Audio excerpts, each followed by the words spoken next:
नरेंद्र मोदी इस बार जो है क्या फिर से प्रधानमंत्री बन पाएंगे या नहीं बन पाएंगे, इसको लेकर के आज अमित शाह 5 प्रदेशों का चुनाव छोड़ करके बिहार पहुंचे थे और अलग अलग पार्टी के। किस पार्टी से हैं जी, क्या नाम है?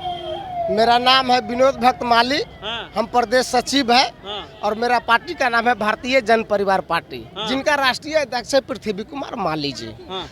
जहाँ जहाँ भी भारतीय जनता पार्टी की रैली होता है, अमित शाह जी का प्रोग्राम होता है। हाँ। बिहार के अंदर। हाँ। जैसे आपको बता दें, लौरिया हुआ, 1, झंझारपुर हुआ, 2, लखीसराय हुआ 3, और गरीबनाथ की पावन धरती पर मुजफ्फरपुर 4, आज की महारायला सभा हुआ। उसमें भी भारतीय जनता पार्टी की लोग हजारों हजार की संख्या में शामिल रहते हैं। हाँ। हर जगह। और इनके साथ अति पिछड़े के लोग भी, अति पिछड़ा समाज जी अति पिछड़े समाज के लोग भी शामिल रहते हैं।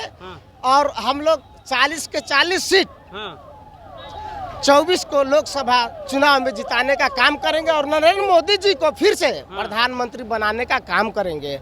और 25 में विधानसभा की चुनाव 25 में बिहार में जितने भी लोग हैं, हमारे ओबीसी के लोग, ईबीसी के लोग, सभी आदमी मिलके भारतीय जनता पार्टी को बिहार में भी सरकार बनाने की काम करेंगे।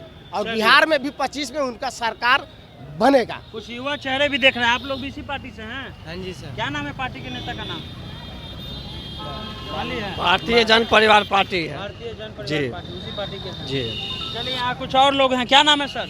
मैं साहू भूपाल भारती हूँ, अति पिछड़ी जाति से आता हूँ और बिहार प्रदेश भारतीय जनता पार्टी ओबीसी मोर्चा के प्रदेश के प्रवक्ता हैं। अच्छा, प्रदेश के प्रवक्ता हैं। तो क्या लगता है, तो सरकार योगी जी कह दिए कि जाति जनगणना नहीं कराएंगे, नरेंद्र मोदी कह रहे हैं जाति है ये नहीं, आप कह रहे हैं अति पिछड़ा है। देखिए, यह कन्फ्यूजन है। बिहार में भारतीय जनता पार्टी गठबंधन में जब नीतीश कुमार जी थे तभी जातीय जनगणना का माने सर्वे का प्रारंभ हुआ, स्वीकृति मिली। इसलिए भारतीय जनता पार्टी कभी भी जातीय जनगणना का विरोधी नहीं रही है। लेकिन जातीय जनगणना के नाम पर बिहार में जातीय उन्माद पैदा करना, जातीय विद्वेष पैदा करने की जो राजनीति है, उसके खिलाफ भारतीय जनता पार्टी रही है। इसलिए हम तो कह ही रहे थे कि समय पर भारतीय जनता पार्टी मांग कर रही थी कि, लेकिन अब जातीय जनगणना कर रहे हैं। जातीय जनगणना में क्या किया आपने? बहुत बड़ा घोटाला कर दिया।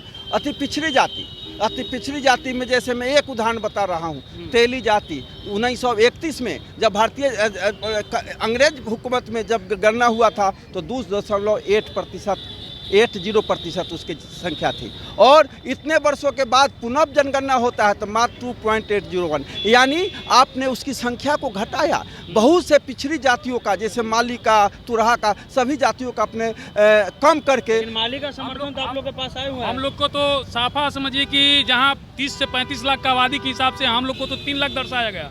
तो एक तरह से जातीय घोटाला किया है हम लोग पूरे बिहार में। भारतीय जनता पार्टी और ओबीसी मोर्चा या कहिए कहते पिछड़ा समाज एक मुश्त बिहार की इस जनगणना को, ये जो पार्टी है वो भी अति पिछड़ा ना समाज ठीक है, अति पिछड़ी जाति को तो हम अगर जनगणना को भी मान लिया जाए तो हम 36.1% है। और अगर सही देख लिया जाए तो हम 45% पूरे बिहार में हैं। 45% को इग्नोर करके केंद्र या राज्य में कोई सरकार नहीं बन सकता। यह है माली और कौन तेली जाते, माली और तेली का पावर कि बिना अगर वो चाहें तो किस और भी सत्ता कर सकते हैं, और इनको इग्नोर कीजिएगा तो सत्ता नहीं बनेगा, जैसा कि इनका कहना है। फिलहाल आप माली का भी जनसंख्या कितना है बिहार में? चलिए पावर दिखाएंगे इलेक्शन में। आप द इंटरव्यू इंडिया देखते रहिए।